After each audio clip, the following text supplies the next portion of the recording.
What's going on, y'all, man? So I got a couple DMs and I got a comment on YouTube about this. They wanted me to ask or to talk a little bit about why Georgia Tech fans and potentially the team wasn't that thrilled about playing the Birmingham Bowl. Again, I'll say this here. I think the team wanted to play in a higher end type of a bowl game. And I can't say that they're wrong. I really believe so as well, man. I mean, I think with the great play they played, they probably wanted to play in another venue, right? Like I said, maybe in Florida, Texas, maybe the Fenway Bowl in Boston, whatever it may be. I think they felt like they deserved that what they played. Now, a lot of y'all going to troll in the comments. Y'all going to be like, well, they went 7-5. So, what makes them think they deserve that? And I just think, like, with the top-end competition they played, one of the toughest schedules in college football when you look at, Notre Dame, Miami, Florida State, and some of these teams. Now, Florida State didn't pan out. Miami won 10 games this year. Notre Dame's in the college football playoff. They play top-end teams like Georgia. Georgia's in the college football playoff. So they've played a tough schedule, in my humble opinion. And when Haynes King was healthy, they've been 7-3 this season. So I think they felt like they should have been in a bigger game, potentially. Maybe going against a different opponent, maybe like a Ole Miss or Arkansas or something like that. And maybe playing, higher end ball because they can compete and contend with the top end team. And obviously, you guys can see that with Georgia and how they competed and pretty much dominated through 4 quarters until a lot of their guys end up getting nicked and banged up. So I think that's why you're seeing that. Fans, probably the same thing. They probably want like a little bit of a better experience. Now, I've been to Birmingham like one time where I just seeing teams and things like that. It's just different venues. Sometimes the catering's better. Sometimes the atmosphere is better.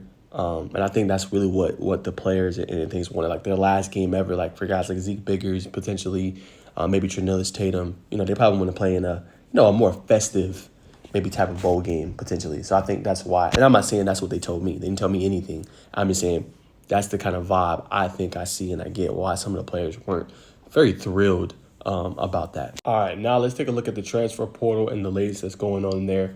Obviously, Tay Seymour is the most recent name that entered his name into the portal. Thought he had a pretty good, when he came in there, he gave some pretty good minutes.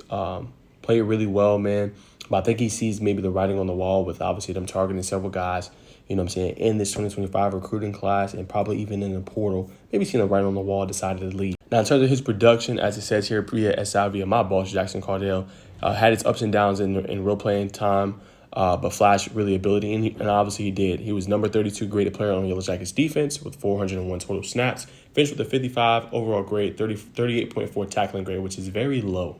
You know what I'm saying? Georgia Tech's also losing LaMiles Brooks after the season, who was out of eligibility. So I think, like I said, what it comes down to is Techs want guys that can tackle at a high level, that can come down and blitz.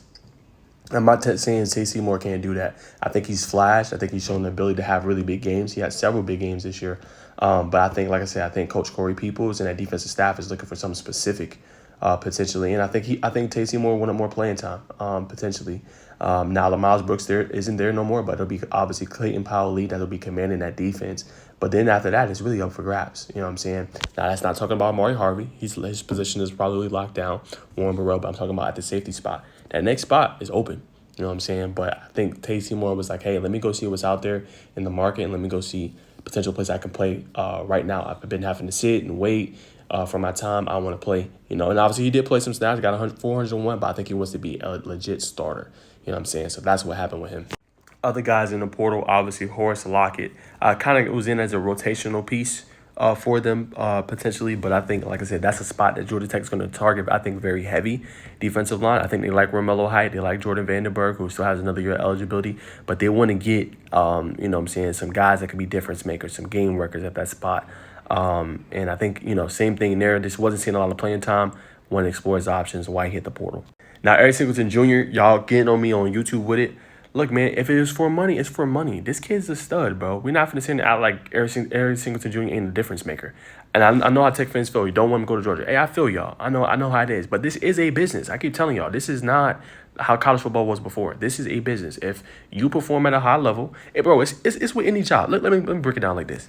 If you had a career, let's say you've been at your career job for 2 years. You know what I'm saying? Your value increases because what you bring to the company, you bring more revenue in, you're selling more things, you're bringing in more sales, bringing in more revenue.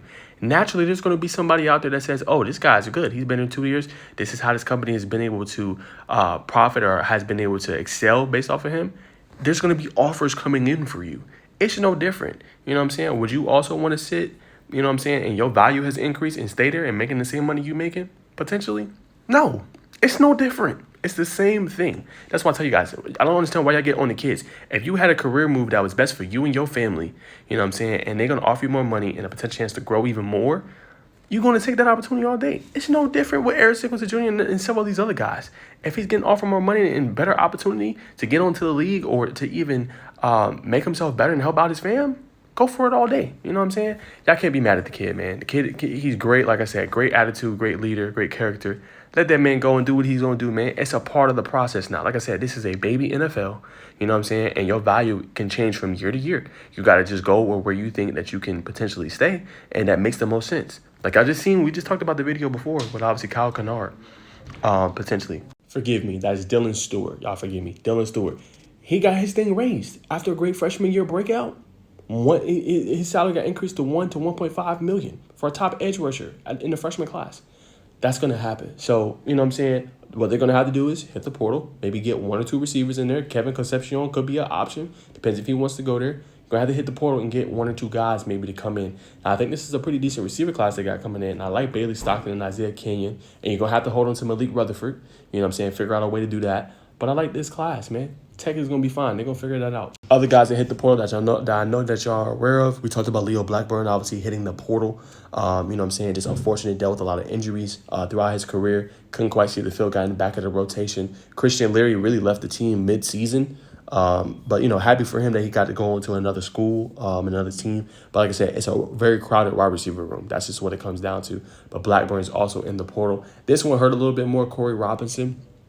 I got asked this question. I think it was just basically based off of, you know, same thing, writing on the wall, potentially maybe wanting to play out his last year, maybe make a little bit more money, you know, before he goes off maybe to the league. You know, but he was a cornerstone player for Georgia Tech. We're not going to say act like he wasn't on the offensive line. He had a really good years with Tech, but maybe just wanted to explore his options and see what else was out there for him.